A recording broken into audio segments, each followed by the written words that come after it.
Yeah, so I'm Marielle Reuser and I'm a senior lecturer at Leeds Beckett University.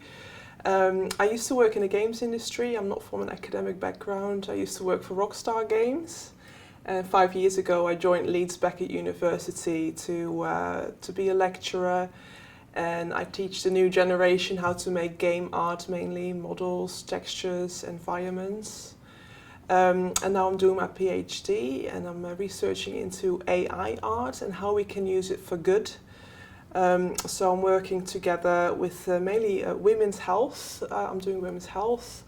Work together with communities, for example, menopausal women.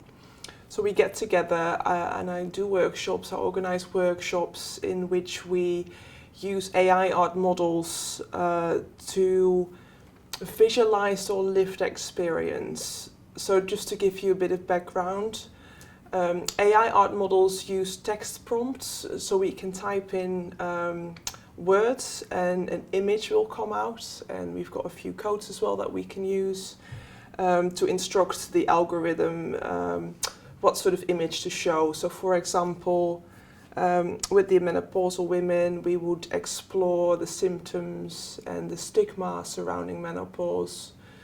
So words came out like loneliness and lots of like physical symptoms as well. So that could be things like hot flushes, the feeling of electricity in the arms and legs.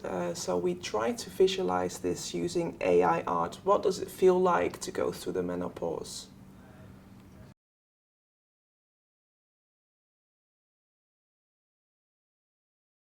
Yeah, so my workshops have been informed by participatory action research methodology, which means that the participants are on the same level as the researcher. Uh, there is no hierarchy as such, and the participants also own the research. And at the start of my workshops, I will make it very clear that the research belongs to all of us. So from the start, it's quite clear what the contract is and that the artwork belongs to all of us. And I will do a brief outline, I will do a tutorial, but in the end, it's the artwork that they create and it belongs to them. So it's very open-ended.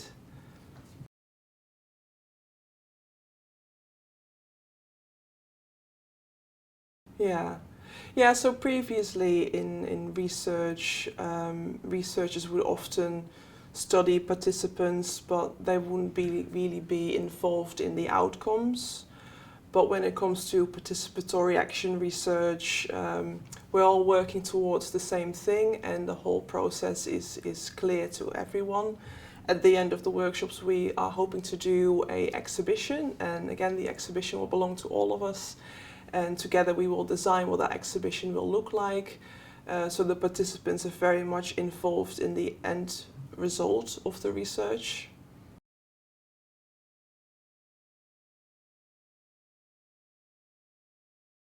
I'm interested in women's health because a few years ago I was diagnosed myself, and this was about the time when AI art models started to appear.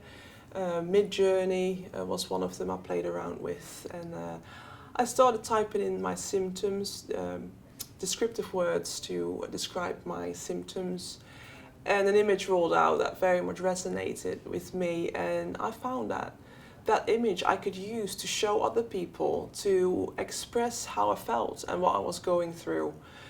So I showed images to my partner, friends and family, and they better understood what I was going through.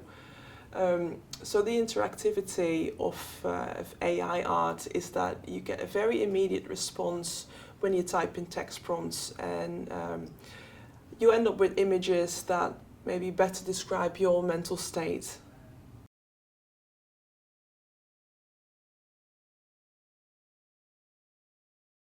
We need to use AI art tools not to create an end product. We can use the tool to, let's say, brainstorm ideas or as a starting point, as reference for paintings or stories that we create, draw or write ourselves. We should never use the image as an end product and say it's our own, because it's not. In the end, AI art, the models, they trail the internet based on your text prompts and create an image for you, but still that artwork that they use as a base, as a reference, belongs to someone else, which is quite controversial, and there's a few court cases going on at the moment. But at the moment, I think we can use this tool for good. I use it with my students, for example, to generate ideas when they come to create their own game worlds. So somebody might want to create a cyberpunk sci-fi world. Then we turn to the tool to describe what that sort of world would look like. Images will roll out that hopefully resonate with the student, and they can use a few of these images as a starting point for their actual design work. They will still need to put the work in, do their own drawing, their own 3D modeling, but they can use those images as a reference.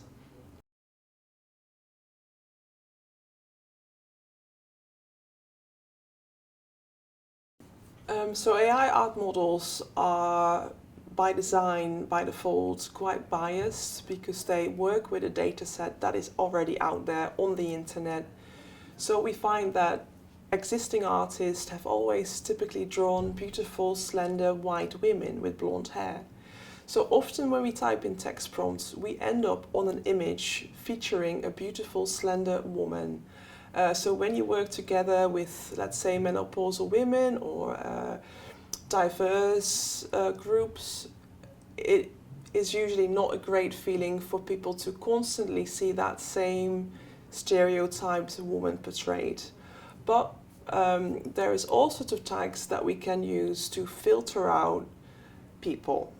Ideally, when you visualize your lived experience, you see an environment or an abstract painting rather than a picture of a person. So we can use the --no people tag to remove any stereotypical images. However, when I worked together with teenage girls, they loved seeing this. They loved seeing elf-like characters because that's what they aspired to and what they identified with. But unfortunately, the models still need a lot of work to show more diversity. However, there's still text prompts we can use to see more diversity. And in my workshops, I tend to show people the tags that they can use to see more diversity in their artwork. I think what's always been a concern in our investigations of the poetics, if you like, of interaction and new media has been, what's the role of AI? We haven't pursued it because it's developing as we speak, but also that's the very machine-based aspect of it.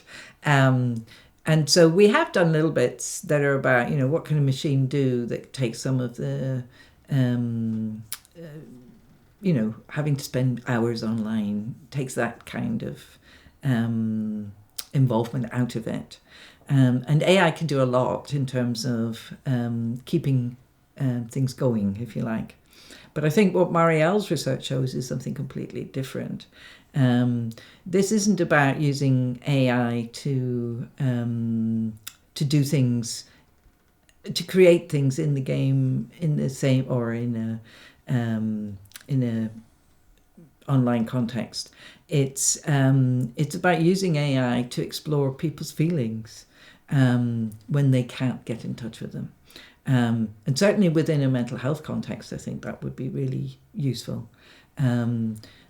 Because images can be developed when people feel inarticulate, maybe.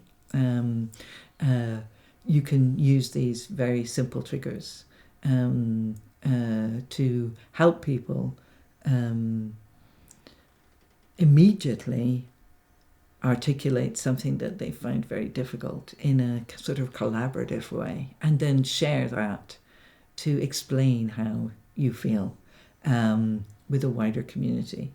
So I'd be very interested to see what comes of that. She's very well aware of all the issues and problems that are problematic in that context in terms of how images work and what AI will, where it'll draw its influences from. But again, it's about investigating things for the things that they can bring that are useful to us, which is not about replacing people's work or devaluing anybody's work, or only dealing with the drudgery of our daily lives. It's about using that in a creative context.